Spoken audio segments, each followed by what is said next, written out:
Now, you can't live in Texas and not have a good red meat blend. Texas Cowboy Dust is designed for steak and other red meats. It's out to be my most popular spice blend, made with onions, peppers, ground mushrooms, pink salt, and other spices.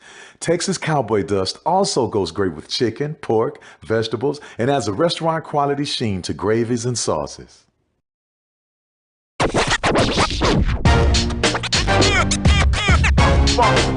It's like a loop machine. All around town, people trying to get down.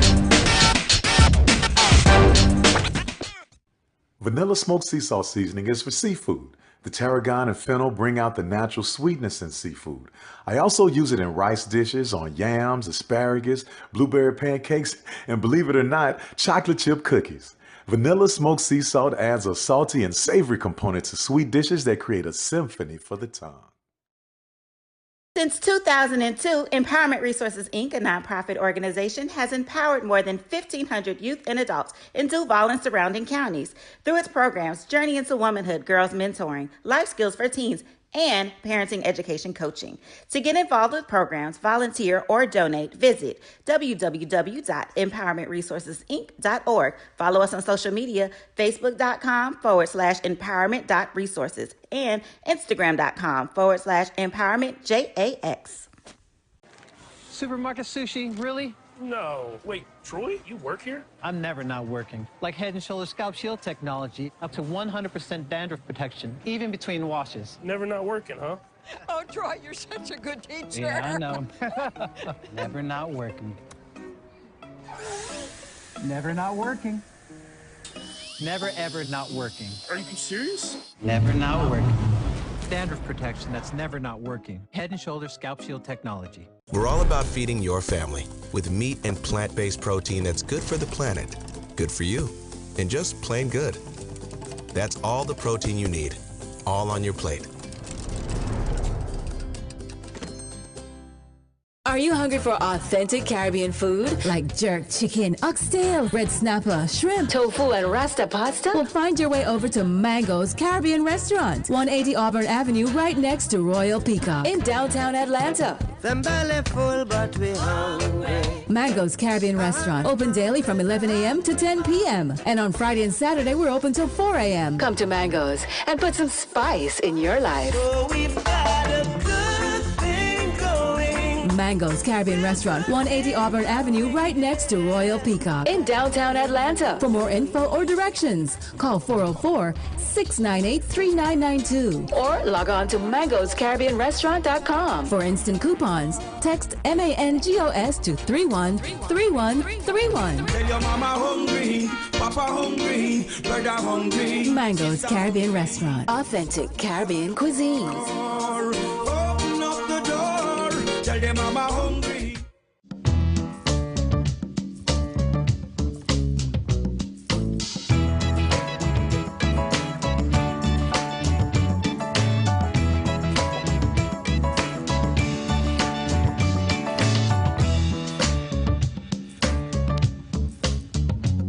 Charmin Ultra Soft has so much cushiony softness, it's hard for your family to remember they can use less. Sweet pillows of softness. This is soft. Holy Charmin.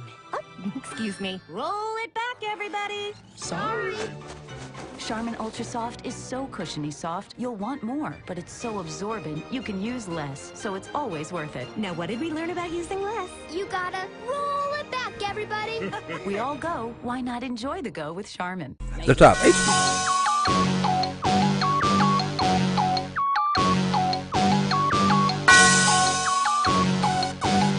Yeah.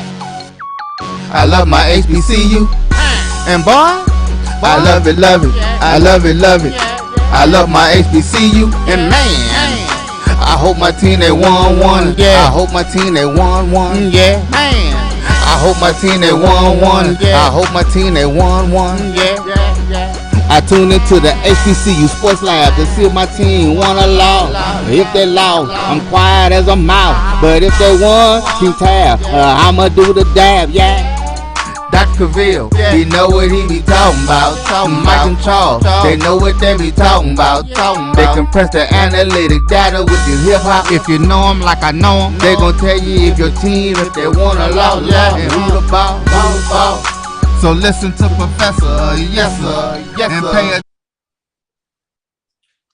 This is Dr. Cavil with Inside the HBCU Sports Lab with Mike Watson and Charles Bishop. As you see, Mike is out on assignment. He might peek in the window, as I think he's in the airport. So he might have got an early flight. You know, you want to get home when you can. So he's moving around getting it done.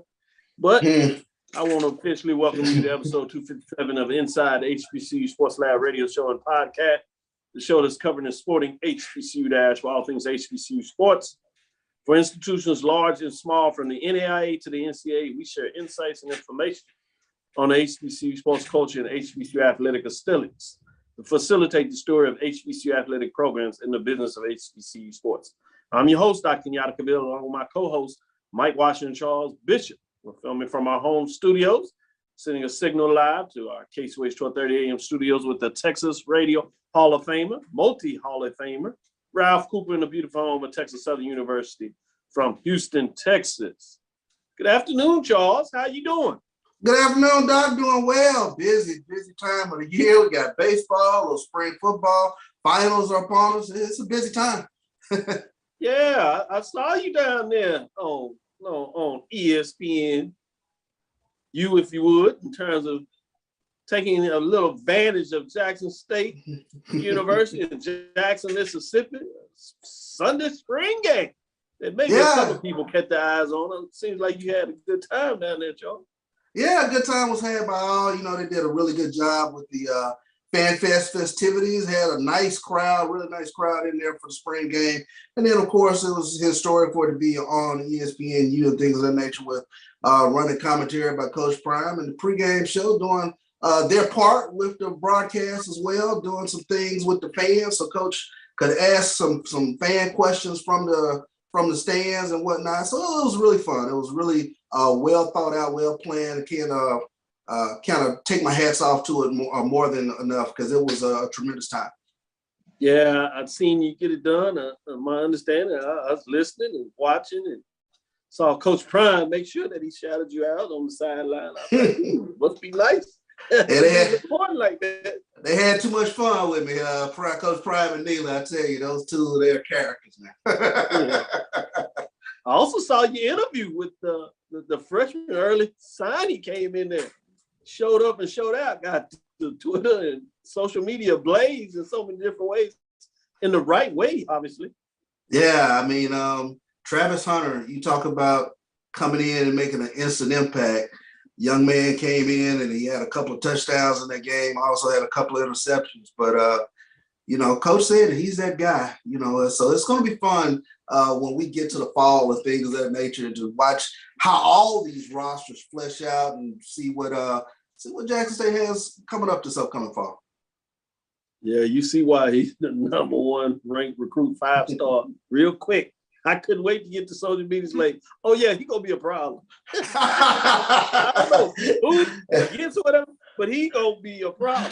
Just certify that.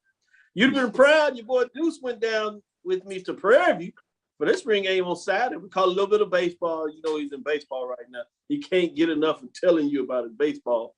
Machine pitch comes in the house, turns on maybe Major League Baseball Network. So he's fully engaged, does his homework. Then he's got to see some Major League Baseball Network, has me in the backyard tossing the ball. I'm like, look, man, you need to go get you one of those automatic tossers and gloves, batting cage or something. Just that. Yes, indeed. You gotta love that. That's where the bug bites. That sounds like me and my dad at that same age. Oh yeah, he got the bug bite. Now he's just talking. He can't tell everybody enough. Look, Coach got the victory. He was out there early. He's in the stands talking about they got 2 early outs and they got 2 singles from Pine Bluff in the first inning. After each hit, he comes up there, come on, guys, what are you doing? They were having a business. He got the 3rd out. They say, yeah, that's what I'm talking about. They scored. He's up there leading. Everybody's like, oh, man, this little dude is a gem. Yeah, that's what. Good luck. They got engaged. So that's what it's about. Exactly. This is the final part. You really love this part. Comes back. He says, "Daddy, can I get a ball? Baseball." I said, "Let's go. We'll see if the coach. I'm sure if you ask tonight, he'll give you a ball." So Brian White's over there talking to a player that comes out, check out the game, and just talking about the program a little bit. So he waits to pause, and then he sees him. So yeah, hey, little man, and he introduces us. "Man, I have a ball." He tells the player to go get the ball, and player gives him the ball. So he just like cloud nine. He couldn't get enough. Once he out there in the parking lot as we tailgate, throwing the ball around. So oh my goodness, this is madness. But it was good. It was good. That's excellent. That's excellent. I always joke with Earl Sanders, who's the head baseball coach at Tougaloo, but I was that 10-year-old, 11-year-old down there mimicking everything he used to do in the bullpen when he played at Jackson State. So, the bug bites you early. That baseball, I tell you, that is a game of a lifetime for me. I grew up playing it, so it's great to see Deuce running around with his baseball uniform on. That's good stuff. I remember when you said this, before we get back into it a little bit, I remember you said this that really stuck with me. This is when they were having the discussions on possibly canceling the SWAC championship game. And you said something that really stuck with me.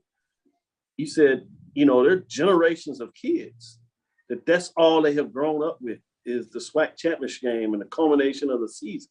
And this was like 20 years in, two decades. So literally was.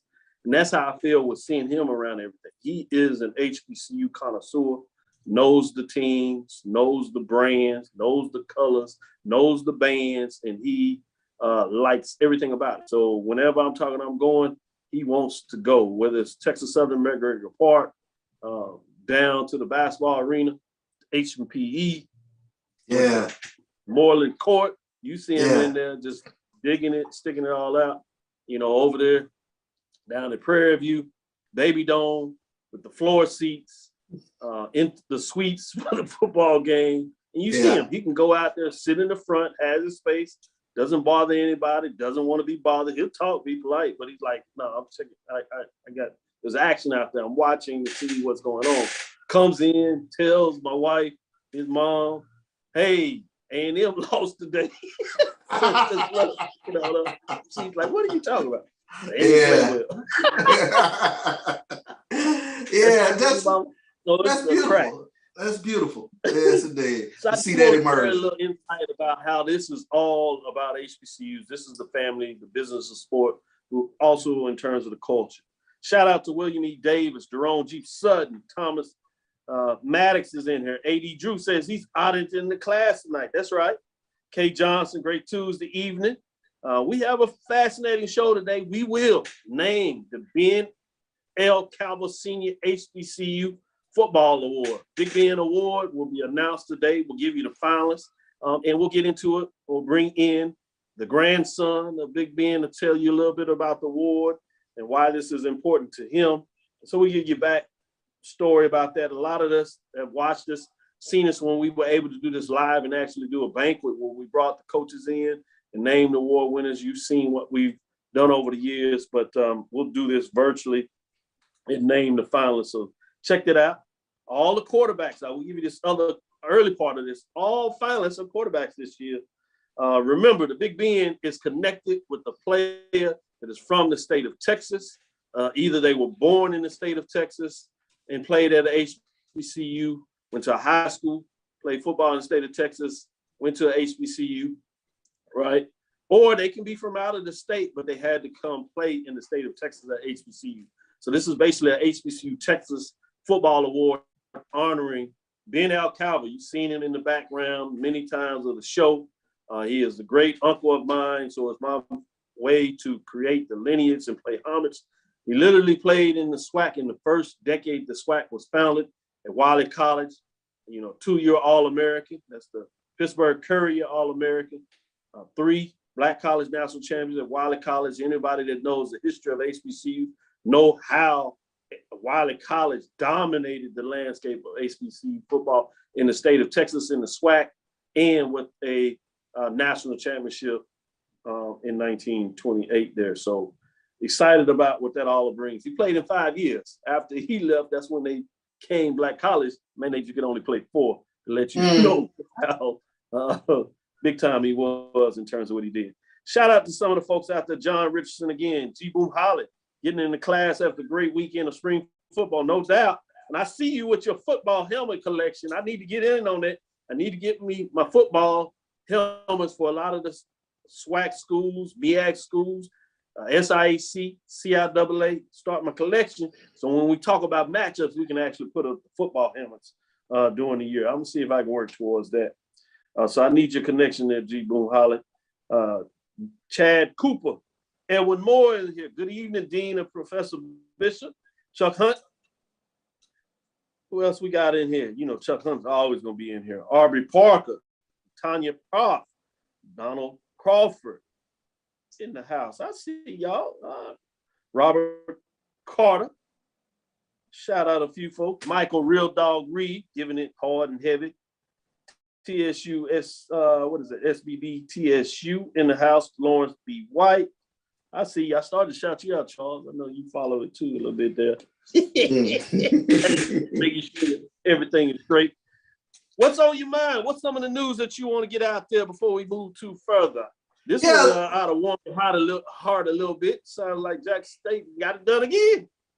Yeah, they got some nice recruiting guys who came in this past weekend. But I'm going to start off the SWAC Baseball Weekly Honors for this week. The SWAC has tabbed Grambling State, Shamar Page, and John Garcia for SWAC Baseball Weekly Honors for their outstanding performances this past week. Let's take a look at the hitter of the week. Garcia had a huge week for the Grambling State Tigers, going 10 of 14 at the plate, batting .714 in games against Stephen F. Austin and Alcorn State.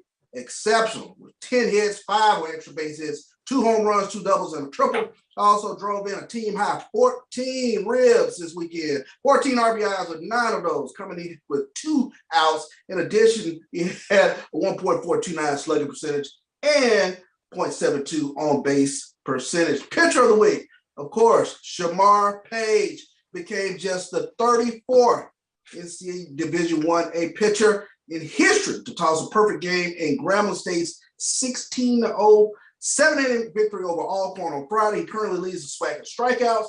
He threw just 84 pitches and struck out a season and career-high 13 batters during that historic performance on the mound. Of course, that made all the buzz this past Friday. Shamar Page threw a perfect game against Alcorn. So kudos to those 2 players for SWAC Baseball Weekly Honors. Man, big time, big time. Prairie got out the brooms as well against Pine Bluff as they continue to ascend, playing some really good baseball. Texas Southern had a walk-off win, taking 2 out of 3. We'll get a little deeper into that second half of the show, but I got to see some of those matchups, so they stuck with me just in terms of what's going on out there. Want to give some kudos. Tennis championships were announced. Yes, on the women's side, Jackson State got it done, defeating Prairie View. Prairie View made it to the finals, but could not get it done as they fall 4-0 as Jackson State defeats Prairie View to win that 2022 Southwestern Athletic Conference. That cup, that all sports SWAC cup, is getting interesting. Jackson State backing it up. Don't go down to the wire. Be interesting to see what happens in the outdoor championship. Will that make a difference? On the other side, on the men's side, Alabama State. Guess who was in the final with them, though? Jackson State. They couldn't do the double-double, but they were right there. They get knocked out 4-0 for the victory as Alabama State gets it done over Jackson State in terms of those matchups. Fascinating, so different ways. Another honor was out there. I won't spoil this. I'll let this come back to you. This was big to me. A lot of victories in terms of the announcement. You got another one you want to share out there with Jackson State? Definitely want to send a shout out to Coach Omar Johnson, who recorded his 500th career win this past weekend against Alabama State. So shout out definitely Coach Omar Johnson, Jackson State baseball team. He's had a tremendous career at Jackson State. Got an opportunity to talk to him and congratulate him Saturday night. Very appreciative of it. But, you know, he again, kudos for himself. He said it's all about the guys who come through and play for me. But definitely shout out to Coach Omar Johnson on picking up his 500th victory this weekend. Oh, big time, big time. They beat Alabama State in that second matchup 5-0 with 500. That just seems so apropos in a lot of ways of that getting done. They lost the first game, and they lost the series 2 out of 3. That first one was interesting, 2-2 pitching match. And they had the Councilman come back on Saturday morning and finish it out. And they let some runs get across as they lose that one 6-2. But then also losing the third matchup. So fascinating, squeezed in between that. He gets the 500 wins and victories. Shout out to Omar Johnson. That's not something that just comes easily. That's a lot of work over the years to get it done in so many different ways. Yeah, I mean, a lot of work and I think the most impressive thing about it is facilities. Still doesn't have the facilities that I'm sure that he would like in terms of baseball team having their own dressing room and things of that nature. But I tell you what, he's turned out a quality product year in, year out. He does have a SWAC championship on his resume. But, you know, Jackson State baseball is perennially in the mix in terms of being right there in the mix of things, talking about the SWAC baseball tournament. And he's had some really good players come through. Talked to him a little bit this past weekend. And this is the first year that he's had a rash of injuries the way he's had it. He's lost some pitchers along the way in terms of some elbow injuries. Some of his bigger bats not only was lost to attrition, but lost to injury as well. So to still kind of have them treading water, it speaks to his coaching acumen and whatnot. And they're going to be gritty all the way to the end to see if they can get to the SWAC baseball tournament. No doubt about it. As we get into this break, shout out to Lawrence D. He wanted to make sure I talked about the Outdoor Track and Field Championship may go a long way. Don't forget the SWAC Outdoor Track and Field Championship first weekend in May on the campus of Prairie View A&M University. Beautiful campuses, he wanted to say, go Prairie View A&M University Panthers. Let's get into our first break. We'll be right back with our guest as we get into the Big L Cavil Senior HBCU Big Band Football Award. Let's take it into the break. We'll be right back after this quick break. The top HBCU programs in the nation come to Montgomery, Alabama's Riverwalk Stadium this May 11th through 14th for the Black College World Series. The best Black college baseball teams in the NCAA Division II and the NAIA will battle for Black baseball's ultimate prize. Games will be streamed live at www.mybcsn.net. Tickets are available now online at www.blackcollegechampionships.com. Nope. Nope. Come on, him. Ooh, I like him.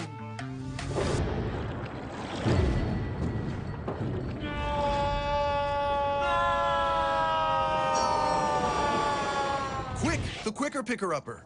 Bounty picks up messages quicker, and each sheet is 2 times more absorbent, so you can use less. He's an 8. He's a 9. Bounty, the quicker picker-upper. Since 2002, Empowerment Resources, Inc., a nonprofit organization, has empowered more than 1,500 youth and adults in Duval and surrounding counties through its programs Journey into Womanhood, Girls Mentoring, Life Skills for Teens, and Parenting Education Coaching. To get involved with programs, volunteer, or donate, visit www.empowermentresourcesinc.org. Follow us on social media, facebook.com/empowerment.resources and instagram.com/empowermentjax. Are you ready? It's time. The inaugural Urban NerdCon is coming to Montgomery, Alabama, July 29th through the 31st. Blurs, nerds, and geeks from across the universe will converge on the capital city to see celebrity guests such as The Last Dragon, Tybok, Megan Tandy, and voice actor Dave Fennoy. Hey, how you doing? I'm voice actor Dave Fennoy with a shout out to all my geeks, freaks, and urban nerds. Just want to let you know I'm going to be there and I want to meet you at the Urban NerdCon Gaming and Cosplay event. It's happening July 29th through the 31st in Montgomery, Alabama. Hope you want to meet me as much as I want to meet you. So join us by visiting theurbannerdcon.net for ticket and vendor information. This will be the premier blurred event in the universe. Theurbannerdcon.net. Our heroes, our villains, our stories, everyone's con. See you there. From novice to aficionado, find yourself here. High quality cigars plus personal customer service. Slow Burn is Waco's only mobile cigar lounge, featuring a meticulous, curated collection of premium cigars. Visit our website, www.slowburnwaco.com. That's www.slowburnwaco.com. Press the analytic data with your hip hop. If you know them like I know them, they gon' tell you if your team, if they wanna law, and who the ball. So listen to Professor, yes sir, and pay attention. This is Dr. Cavil inside HBCU Sports Lab with Mike Washington, Charles Bishop. Mike Washington's out on assignment, Ben. You know, he did that on purpose, so you need to get on it. This is my guest, Ben A. Cavil. This is my cousin. Notice he says a little different. That's Cavil. I'm Cavil. For those that don't know the running joke, that is the Sadiddy side of the family. Just want you to know. He is the grandson of Ben L. Cavil Sr., Big Ben, as they used to call him back in the day, who is the name that we put on the HBCU Football Award for the best player in the state of Texas every year that is connected with the state of Texas that plays at a HBCU. Again, that means they either had to be born in the state of Texas, play at the HBCU, went to high school, play football, went to a HBCU. They can be from outside of the state of Texas, but that means they had to play at an HBCU in the state of Texas. So you'll see from the finalists what that means. But before we get in there, let me give Ben Cavil a chance to give us an update and words of wisdom and why this is important to him and any other thing he wants to share with us before we get into the three finalists. All right. Well, hey, I want to thank y'all for inviting me in today. This award means a lot to myself, my family, especially my father. You know, this is an award about the first Big Ben. As we say, as the little running joke also in the family. I'm the third Big Ben, but this is for the first Big Ben. And, you know, I didn't get to see my grandfather as a young child, but I heard all the stories back in Conroe where he was a principal at the Black High School, and where my father attended, and also my mother. But to hear the stories about him back in the day in college, when he played football, and also in high school when he played football, it's just amazing just to hear those stories. And when people see me in the town, they always come up to me and say, "We already know who you are." They said, "We can see the features of your grandfather." And so when Kenyatta approached me about this, you know, I went to my father and he approached my father and I, and we jumped at it. And we think this is something great. I love to see the kids, you know, me playing football myself, University of Oklahoma, and then going on into the NFL. You know, this is a blessing to see, you know, it's about history. And everybody, you know, a lot of people don't talk about their history. And it's good that we're showing some history here, because Big Ben played at Wiley College. And when they was in the SWAC, am I right, Yada? That's it. 1920, 1925, That's right. 1929. That's like right. I said earlier, All-American, multi-year All-American first team. That's right. Second team, national black college champion, That's several right. SWAC championships during his tenure, That's all in correct. 1 year. He ran it down. And this is a football family, because I get choked out because I was in the band. But my brothers also played football. Real connected. I'm the only one who was like, man, no, y'all good. It's okay. You just hit something too hard and heavy. I didn't want none of that. But his dad played at Prairie View when they won their last national black college championships, right? In the 60s. Real talented there. So you've seen it for multi-generation. Right. We allowed two of them to sneak off. Ben went to Oklahoma, Kwame went to Texas. Some of those backdoor rivalries, as you talk about off the mic, that's hilarious. But we say all this in serious.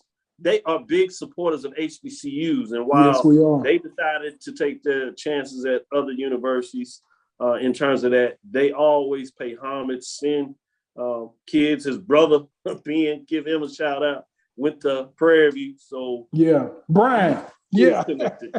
Brian, shout out to Brian.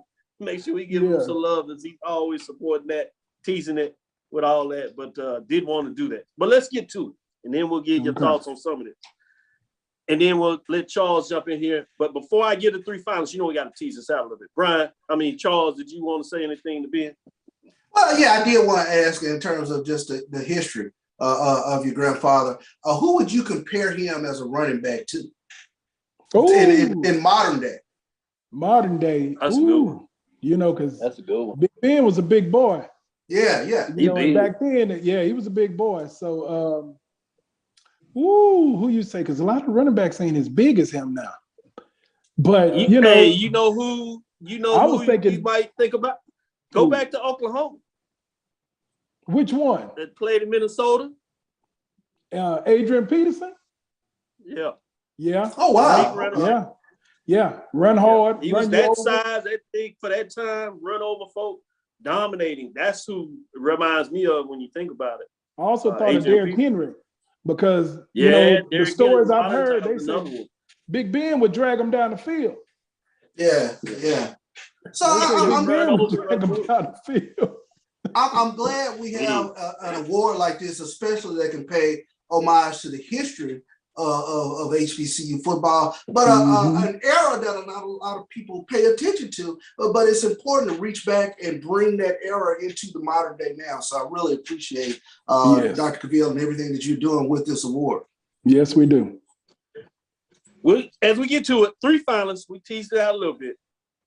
From Texas Southern University, you have Andrew Body, played 10 games as a true freshman, completed 139 passes on 237 attempts, just 4 interceptions, 58.6% passing yards was 2,017, had 11 touchdowns, a long of 68, averaged 201.7 yards, added some rushing yards in there. 642, 5 touchdowns. So total offense was accumulated of 2,659 yards when you look at it. As a freshman. Another finalist was Jawan Pass from Prairie A&M University, played in 12 games, 204 completions, attempts 334, interceptions was 12, percentage was 61.1, 2,635 passing yards, a long of 72 with 16 touchdowns, averaged 219.6 yards, rushing yards. He put in 254 with 4 touchdowns, 2,899 total yards. Total touchdowns would be 20. Total touchdowns for Andrew Body, to make sure I put that in, was 16.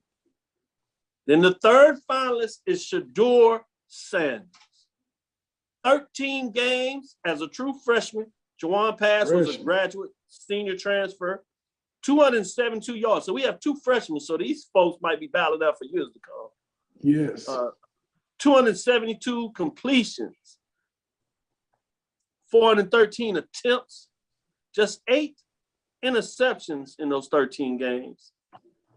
Percentage was 65.9. That's the highest percentage there. Passing yards was 3,231. Touchdowns 30. Had a long of 74. 248.5 average per game, which was the highest average among these 3. Rushing yards was just a -17. Didn't put it up and down a lot. But he did find a way to get 3 rushing touchdowns. A couple of sacks. In college, remember, goes against your rushing yards. Correct. Total offense was 3,214. First of the 3 that clips over 3,000 total yards. And total touchdowns would be 33 in terms of that. So just wanted to give that information. Drum roll. Let's take a quick break, tease us out a little bit. We'll be right back to this break, and we will make the announcement. This is Dr. Neal inside the HBCU Sports Lab with Mike Washington, Charles Bishop. Mike is out on assignment, but we have none other than Ben A. Cavil. I won't tell everybody your middle name. I'll let you hold that. This is worldwide, so I won't do you like that. I'll hold that. Stick with me right back at this break, and we will give you the final winner of the Big Ben Award. Stick with 200 years, Montgomery, Alabama has been making history by people who had the courage to stand up for change. Today, this riverfront city has been reborn, embracing the past and looking forward to the future. From the National Memorial for Peace and Justice to the stage of the Alabama Shakespeare Festival, this is where history was and is made. We are proud to call Montgomery home, and together, we can be the change. One bite of 100% Angus beef ballpark frank, and you'll say,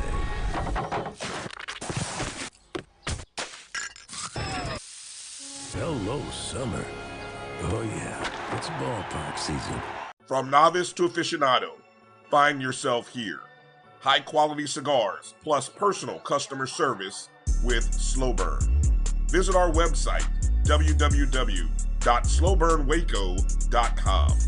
Slow Burn is Waco's only mobile cigar lounge featuring a meticulous, curated collection of premium cigars. It's more than a mobile lounge. It's an environment and an experience rich in history, luxury, and personality. An elegant extension of any celebration occasion. It's the perfect escape and meeting place, a space where you can relax or enjoy a shared passion. Have Slow Burn plan your next big event, or before you are planning to celebrate your win over your athletic rival, you can shop our collections at www.slowburnwaco.com. But if they want to tab, I'ma do the dab, yeah. Q Time is our classic Atlanta. Compress the analytic data with your hip hop. If you know them like I know them, they gon' tell you if your team, if they wanna law, and who the ball. So listen to Professor, yes sir, and pay attention, cause he gon' teach a lesson. This is Dr. Will inside the HBCU Sports Lab with Mike Washington, Charles Bishop. Mike is out on assignment. We have none other than Ben A. Cavil, grandson of Ben L. Cavil Sr., named after our Big Ben HBCU Football Award winner. Tease it out just a little bit more. We have some shout outs, folks on there. Chuck Hunt says Earl Campbell, maybe. Edwin Whitemore says pass. What were you going to say? Earl Campbell, too. Nice, nice. Good job, Chuck. Heard that breaking news on the Sports Talk show. Holla, let's say Lawrence went back to Prairie View and picked out Clem Daniels as an example of a big running back. TV running back from Oakland Raiders. I like that, Lawrence. Good comparison. Good one. I like it. Edwin Dwight Moore says, I want body, but we all know better. We got Dr. Holmes in here checking us out. So good stuff. Good stuff. Good comments. A lot of folks seeing what they thought. Somebody even threw in Eddie George, coach of Tennessee State right now. Without further ado, the winner is none other than a freshman quarterback from Jackson State University. Shador Sanders wins the 2021 HBCU Football Award. Big Ben. Ben Cavil, any words that you want to say to congratulate? Just tell that young man congratulations on a good season. I know it's only sky's the limit. I know Coach Sanders is out there going to make sure they keep improving. No doubt, no doubt. Shador Sanders could not be here, but we did get an interview and catch him. Okay. Doing some homework, as they say. We don't want to take away from class, things like that. But let's play the video from Shador Sanders. Shador, congratulations on winning the Big Ben Award.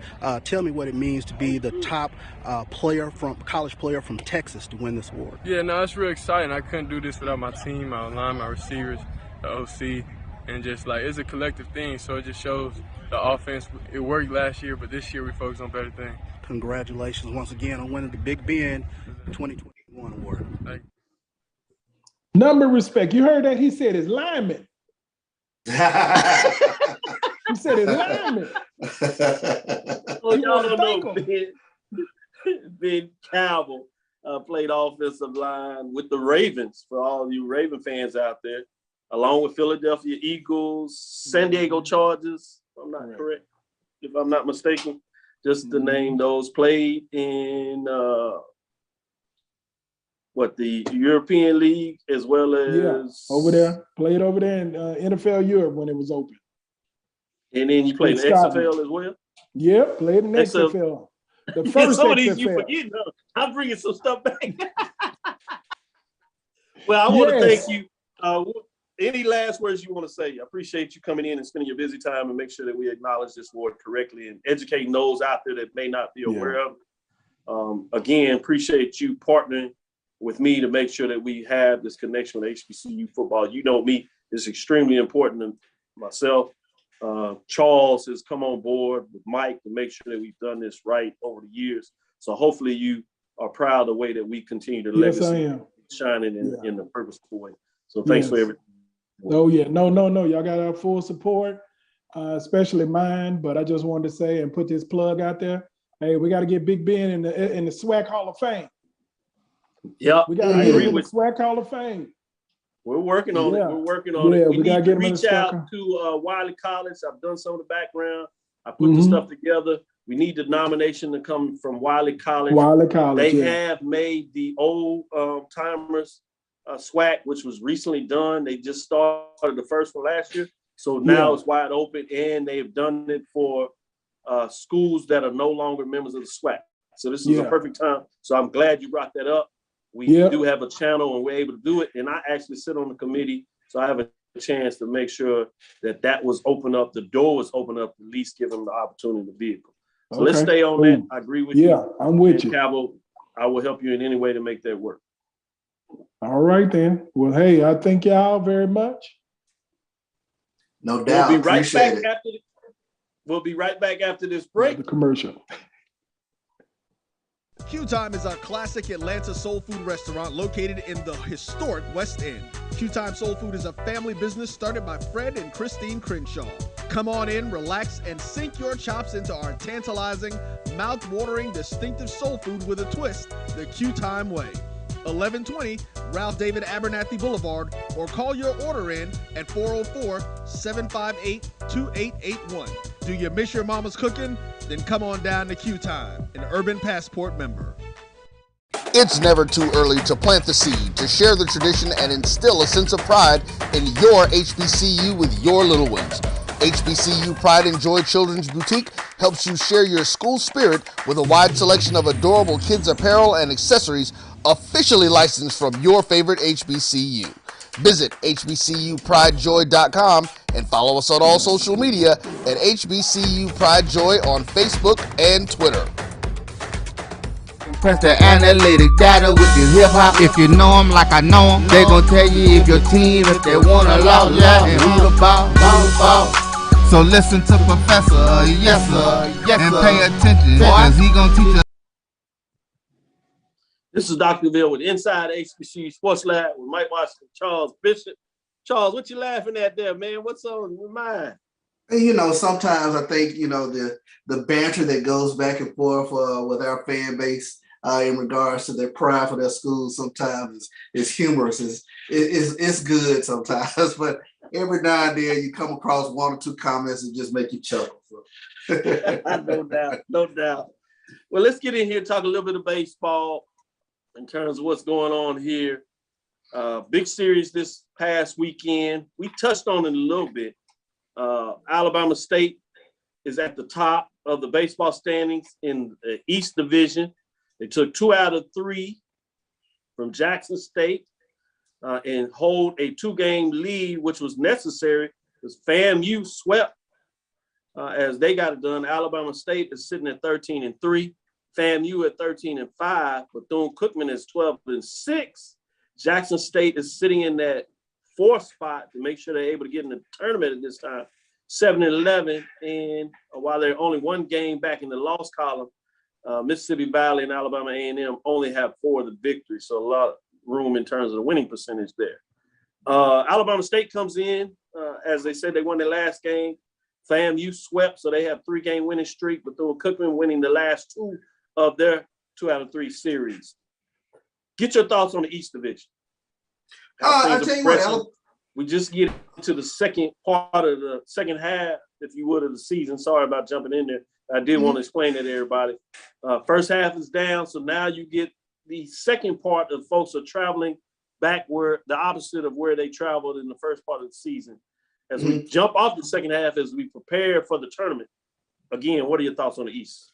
I'll tell you what, Alabama State is a strong, strong team. I had an opportunity to watch them this past weekend against Jackson State, and you know, traditionally Alabama State carries arms, and they have the bats this year. They exploded Sunday, 21 runs for the Alabama State Hornets, and so they kind of, I guess, put a lock hold on that first place over there in the SWAC East, where you have FAMU, Bethune-Cookman, and Jackson State. But they've had a tremendous season. They are really getting it done both offensively and defensively. But to go into Jackson State, take 2 of 3 this weekend, crucial weekend series for Jackson State. Alabama State was able to just reassert who they are. Bethune-Cookman and FAMU, they're fighting it out right there, both 2 and 3 there in the SWAC East. When we get around to this SWAC tournament, and I text you about this on Saturday, that the ability to play some defense and get those routine outs is going to be crucial. I think that was something that Snake bit Jackson State this past Saturday. I think 4 errors all total in that game, but routine plays, if they had made those plays, they could have gotten out of the inning, and it might have turned the trajectory of those games. But we see that week in, week out, where those innings are going to get extended by those errors on those routine plays, and it opens up the floodgates. So I saw that happen a couple times this past weekend. Good point. Good point. Let's go down to the West. Prairie View A&M sit at 14-4. Told you they swept their opponent, and it looks like it's stacking up to a matchup against Grambling that's 13-5. That's 1 game back. They swept Alcorn. Really did it to them. But the big announcement of this weekend, in a lot of ways, was Shamar Page that throws a perfect game. 7 innings, but he gets it done. 10-run closes it down. But I don't care how many innings it is. You throw a perfect game over 5 innings or so. It's solid in terms of you going deep in the game. The fact that he got it done, big time shout out to Shamar Page. Southern 10-8. They lost 2 out of 3 the last 2 games after taking the first one on Friday.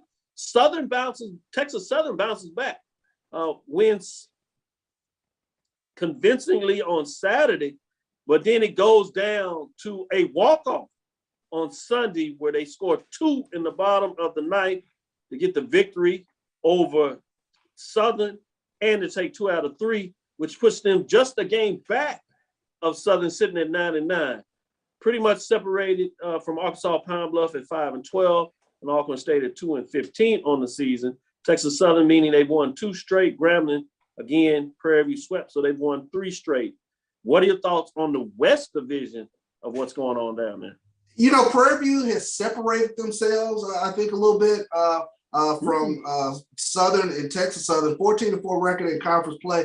Huge weekend. They sweep again. But I tell you what, these top 4 teams in the West, they are separated by a razor-thin margin. And again, I come back and talk about defense going into this SWAC tournament is going to be crucial, getting those easy outs to get you out of innings, because I think one of the things that you take a look at with the SWAC is everybody has bats. But it's the question is, do you get enough pitching going forward, especially in this double elimination format? So, this is huge. Grambling, who wants to see Shamar Page if you're trying to stay around for an extra day in the tournament? I mean, he brings it. I mean, he's one of the top pitchers in the SWAC this year. I think he's going to be SWAC pitcher of the year. You also have Breon Pula there at Alabama State, who's been tremendous this past season. But I'll tell you what, Grambling, Southern, Texas Southern, and Prairie View fighting it out in the SWAC tournament, that's going to be fun stuff. Oh, yeah, it's interesting when you talk about some of these leaders. Jeremy Gaines batting .423 batting average at Texas Southern. John Garcia, .397. William Murphy, Grambling at .381. Ty Hill, Jackson State, is in there at .375. And the top 5 to finish out top 5 is Zachary Trevino at .362. So you got some hitters that are batting significant. But when you get into it, a lot of folks want to know some of those players are getting done in terms of strikeouts. You have Shamar Page that you're just talking about with 98. Roberto Maldonado, 72 at Prairie View. Nolan Santos with 71 at Bethune-Cookman. Juan Merolanda at Jackson State at 65, and Eric Gonzalez at Jackson State at 65 as well, tied there. Just giving you stolen bases. I love this type of game. That's Texas Southern. They can get it done on the base pass, struggle a little bit on the pitching side, but leading the country in a lot of ways in these areas. Jonathan Thomas with 40 stolen bases. Yeah, that's 40 stolen bases. Behind him is Justin Cooper at 28. Malik Stevens and Bethune-Cookman with 24. Jeremy Gaines, also of Texas Southern, with 20. Christopher Patterson of Bethune-Cookman is 20. You put Texas Southern on the base pass, they're going to try to move it around and on you in terms of what goes on there. Wins, when you get back to the pitching side, you got Breon Pula at Alabama State with 7. Roberto Maldonado, you saw what he does with strikeouts, but he has 6 wins. Hunter Bites at FAMU with 6. Corey Rodro is Grambling, Boudreaux, I should say, with 6. Austin King at Alabama State with 5. So just loving it. Home runs, that's the chicks dig the long ball, as they say. Cameron Buford with 10.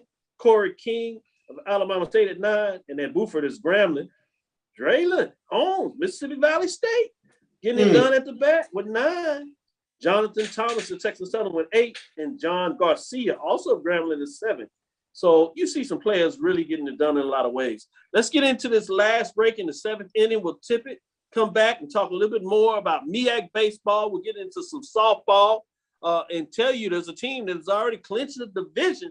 Yes, early, but they got it done. We'll talk a little bit about that before we close out the show. This is Dr. Cavil inside the HBCU Sports Lab with Mike Watson, Charles Bishop. Stick with us. We'll be back after our last break as we get into that 7th inning stretch.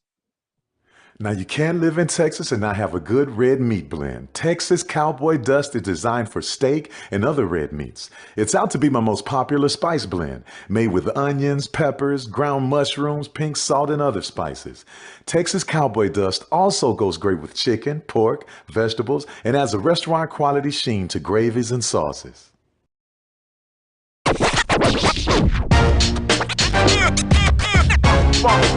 It's like a loop machine.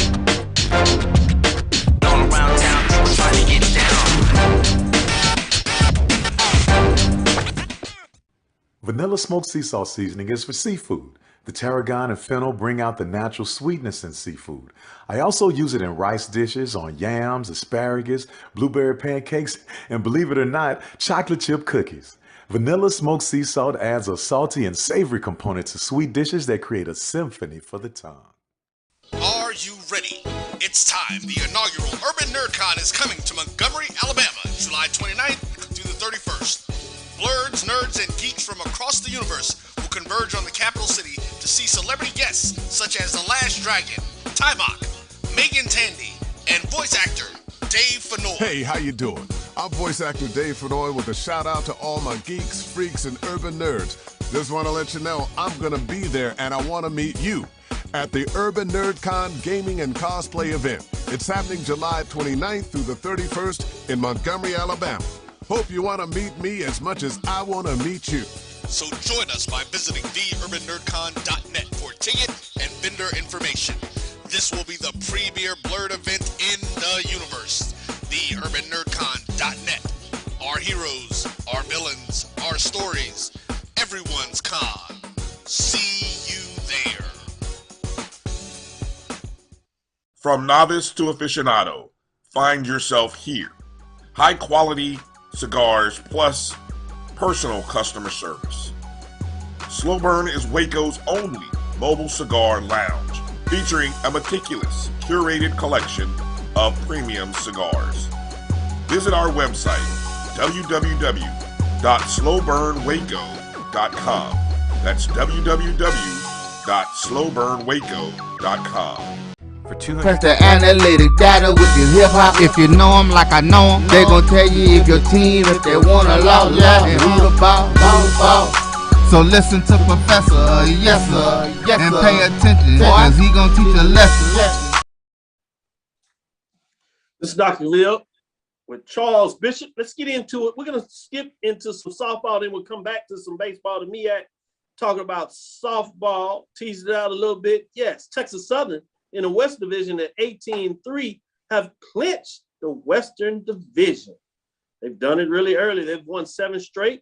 Behind them is the rival Prairie View at 13-8, and Alcorn at 9-9, and Grambling at 8-10, who've won 4 straight. Prairie View's won 2 straight. But congratulations, Texas Southern University, for clinching the regular season Western Division Championship. Let's look at the East. Bethune-Cookman at 14-7. Right behind them is Jackson State in the loss column at 11-8. FAMU at 11-10. Now, Alabama State is tied with Mississippi Valley, both at 9-11. To give you some framework on the East Division, you talk about baseball in the West being tight. That's what's happening in softball in the East. It's tightened up, and I just told you what's going on in the West. It's no contest at this point. Literally, they locked it up. What are your thoughts a little bit about the softball? Who is going to come out of that East? Who is going to come out of that East? I really like Bethune-Cookman. They've had a strong season, 20-24 thus far in the season, 14-7 in conference play. They're playing tremendous baseball. Jackson State could be a sleeper sitting over there in the East. Well, we've seen them get some scratch out some important wins. They're 12-9 thus far in the conference, 21-22 overall in the season. That softball program has really turned things around for them to be up toward the close of the SWAC softball stand. It speaks to a lot about Kevin Montgomery's program at Jackson State. And then, they just play great softball over there in Florida. You got Florida A&M sitting right there under Jackson State, 11-10 in conference play. So they can fight it out right there to the very end. But the main thing, the bus just keeps rolling along for Texas Southern softball. Another banner season, 18-3 in conference play. And you're talking about a team that's won 7 in a row. Talk about getting hot at the right time of the year. Great points. Texas Southern, 12 wins straight. They are getting it done, and they just continue to do what they do, change coaches over the last couple of years. Still getting it done. Prairie's a little young, but they're at least pushing them some. But Texas Southern is just ready to see if they can get it done in the tournament. So that'll be fascinating to watch. Let's jump over to the MEAC softball. We talk about Texas Southern locking it down, winning 7 straight. Well, you have an 11-game winner over there in the MEAC with Morgan State at 15-3. The problem is they have Norfolk State on their heels, literally with them, also at 15-3, who've won 3 straight. Behind that, sitting in the third slot there is 13-5. Howard really doing well in terms of that. They did lose their last conference game, but they're still solidly there. Right behind them is Maryland Eastern Shores, who had dropped several games in a row, but they finally picked one up, and they sit at 12-6 as they're a couple of games back of Morgan State and Norfolk State in terms of what that looks like, 3 to be exact with that. Any thoughts in terms of the MEAC? You can see a clear delineation with the top 4 teams and the rest of the 4 teams in the MEAC in softball. Yeah, I think you hit the nail on the head. You see where the demarcation line is, but kudos to Morgan State fighting it out there with Coppin there with 15-3 records. Yeah, it looked like it'll go down to the wire on that one. We'll see in terms of the matchup and see what that looks like as they continue to play out the season there. In terms of the independents, we'll stay in the softball first, tie in the independent of baseball before we get into MEAC. Independent softball, Big South, you have Hampton and North Carolina A&T sitting at 8-10 of the 10 teams in the Big South. Tough year. Hampton did get a couple of wins over last couple of weeks, so they improved to 7-14 in conference play, 19-30 overall, winning their last game. It's much like North Carolina A&T has won a game, but they sit at just 3-15, 13-27 overall, bringing us to the OVC. Tennessee State, much like North Carolina A&T, is not having a lot of luck on the diamond. 10 of 10 teams in the OVC sitting in that 10th spot. They're 3-17, 3-6 overall, with 7 straight losses. So they got to find a way to get a win on the diamond. Won't belabor the point. Let's get into the baseball in terms of North Carolina A&T. Big South struggling, similar to the softball on the independent teams, both Hampton, North Carolina, and Tennessee State. They sit in the 11th spot in terms of A&T, just 1-14, 12-26, played much better at home, but they struggled a little bit of late. They lost 7 straight. So I'm not sure what's going on there. Any thoughts in terms of the independent programs, whether it's softball or baseball, Charles? It's been a struggle for A&T over there in the Big South. They were one of the bellwether programs over in the MEAC, but that success hadn't quite carried over there in the Big South.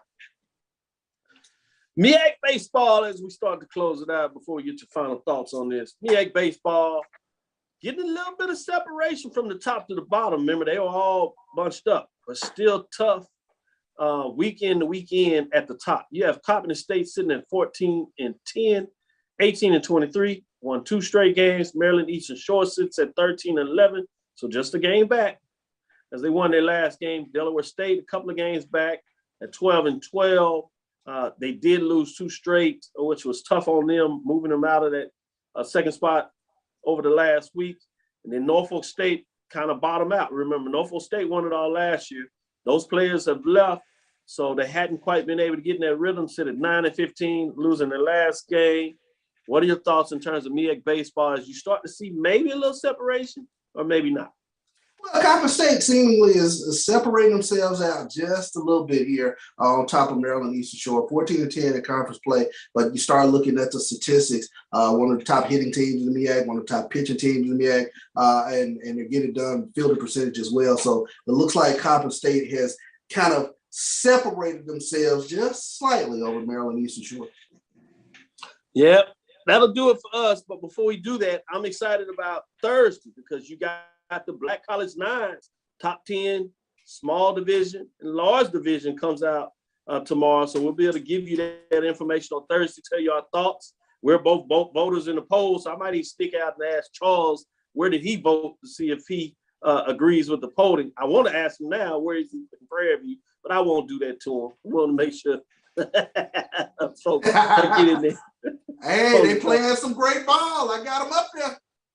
I wouldn't be surprised. Now, I know you're a big baseball fan. People may not realize that because all the stuff you do in terms of covering football, and that's just the obvious type of fanatic things that we see and just the depth of knowledge. And obviously, you showed out during the basketball season with the Jackson State women finding a way to do it. But people may not realize there's a spot for you in terms of baseball. That's one of those secret sauces and why, in a lot of ways, SWAC baseball is so important, not just to us, but in the SWAC in general. You see the HBCUs seeing there. I do want to give a shout out to Savannah State and Albany State. They played for the championship essentially for the SIAC. Savannah State had swept the previous weekend against Edward Waters that is moving into the Division II SIAC, but still seated as they transition from NAIA. But this weekend was where it really came down in terms of who was going to essentially win the regular season. And guess who got it done? Savannah State takes 2 out of 3 from Albany State, which was huge in terms of what down there. And so I enjoyed that close game on Friday. And then they had the doubleheader where Albany State was able to get one of them. But Savannah State basically had locked it up, taking the first 2. Big news there in terms of what that looks like. Make sure you get ready to follow us as BCSN will be streaming the Black College World Series in terms of the matchup there. So excited about that going on in a couple of weeks in terms of the title sponsor. So real happy with that news going on there. With that being said, I am Dr. Cavil with Inside the HBCU Sports Lab. Thank you for listening to Inside the HBCU Sports Lab. Make sure you share our podcast with your friends and colleagues. I am Dr. Kenyatta Cavil, the Dean of HBCU Sports, coming from inside the lab in the College of HBCU Sports with Mike Washington and Charles Bishop. Again, we want to thank you for listening to Dr. Cavil's Inside the HBCU Sports Lab with Mike Washington and Charles Bishop every Tuesday and Thursday right here at 6 o'clock Central Standard Time. We look forward to next week and Thursday before we get into it for the latest news in the lab. Follow me, Dr. Kenyatta Cavil, on Twitter, Facebook, and Instagram. Inside the HBCU Sports Lab 1 on Facebook and YouTube. Dream big, continue to move forward. We will talk with you soon. Charles? Of course. Boy? Lecture. Dismiss.